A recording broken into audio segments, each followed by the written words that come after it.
အားလုံးပဲမင်္ဂလာပါရှင်စေဝါဘခုတုတ channel လေးမှာကြိုဆိုပါရစေစေဝါနဲ့ပတ်သက်တဲ့အခြေခံဘခုတုတတွေကိုဝင်မြပေးသွားမှာဖြစ်လို့ online ကနေတက်တောင်တက်တာနဲ့အလွယ်တကူသင်ယူလို့ရမယ့် channel လေးတစ်ခုပဲဖြစ်ပါတယ်နော်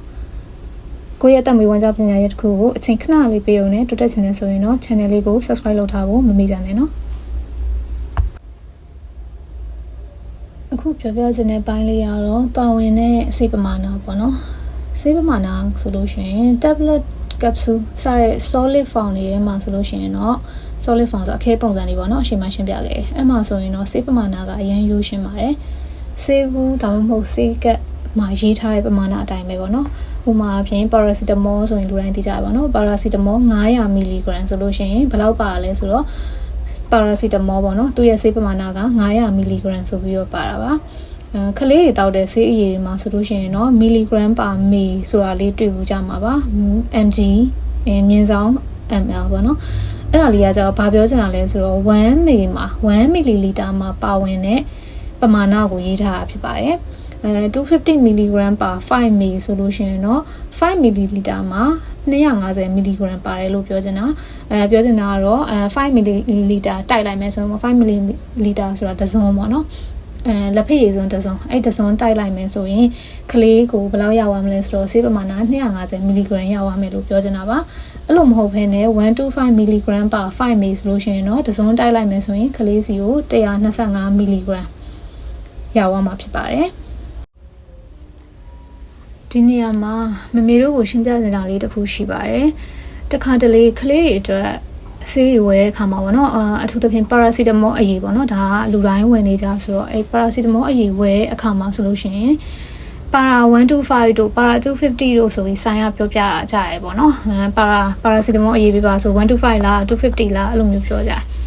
ပြောတဲ့အခါမှာကိုဝယ်ချင်တာကပေါ့နော်တချို့မမေဆိုရှိအခလေးငယ်လေးဆိုကိုလိုချင်တာက125 mg လိုချင်တာကိုက125ပဲတိုက်နေကြပေါ့နော်အဲ့လိုပြောလိုက်တဲ့အချိန်မှာဆိုင်မာက250 mg 250ပဲရှိရဲဆိုတော့အဲ့ဒါဆိုရင်လည်းယူလာလို့ရတယ်ပေါ့နော်တချို့တွေကနည်းနည်းလေးသိရလူတော်တော်များတော့သိကြပါရဲ့ဒါပေမဲ့မသိရလူတွေတော့ပေါ့နော်ပြောပြပေးရ125တိုက်နေကြဆိုပြီးတော့250ဆိုတော့ဟဲ့မရဘူးဆိုပြီးတော့မတိုက်မှာဆိုလို့ပေါ့နော်ပြောချင်တာကတော့မရဘူးဆိုပြီးတော့အဲ့125ကြီးကိုပဲမရရအောင်လိုက်ရှာနေမှာဆိုလို့မြင်မှုတယ် admin ရဆိုလို့ရှိရင်တချို့အမေပေါ့နော်သူကတိုက်နေကြ125မို့လို့ပြီးတော့ဒီ brand ပဲမို့လို့ဒီတစ်စိတ်ပဲမို့လို့ဆိုတော့အခုနောက်ပိုင်းကာလာရင်မှာဆိုဆေးရည်ကအရန်ပြတ်ကြရဲပေါ့နော်ပစ္စည်းရပြတ်တယ်မရရရှိရဲအလားတူတွေအစားထိုးပြီးတော့သုံးရတယ်အဲ့လိုခါမျိုးမှာဆိုလို့ရှိရင်လည်းသုံးဖို့သိအောင်လို့ပေါ့နော်125ကိုလိုချင်တယ်ဒါပေမဲ့ဆိုင်မှာ250ပဲရှိရဲဆိုတော့အဲ့ဒါဆိုရင်လည်းဝယ်လာလိုက်လို့ရရဲပေါ့နော်125ဆိုတော့ခုနအရှိမရှင်းပြထားတဲ့အတိုင်းပဲ5 ml ဇွန်တစ်ဇွန်တိုက်လို့ရှိရင်125 mg ပဲရသွားပါပေါ့နော်250ဆိုတာကကြတော့ဇွန်တစ်ဇွန်တိုက်ရင်250 mg ရသွားတာ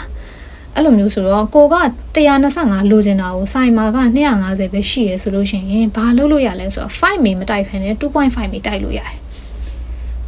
250ဆိုတာ5 ml မှာ250 mg ပါတယ်ဒါပေမဲ့ကိုကလေးကကလေးငယ်လို့125 mg ပဲတိုက်ရမယ်ဆိုပြီးတော့ဆရာဝန်ကညွှန်ကြားထားရဲဆိုလို့ရှိရင်အဲ့250 ပလင်ကိုဝယ်လာလို့ရတယ်တိုက်ရမယ့်ဟာကတော့250 5 ml မှာ250ဆိုတဲ့အတွက်ကြောင့်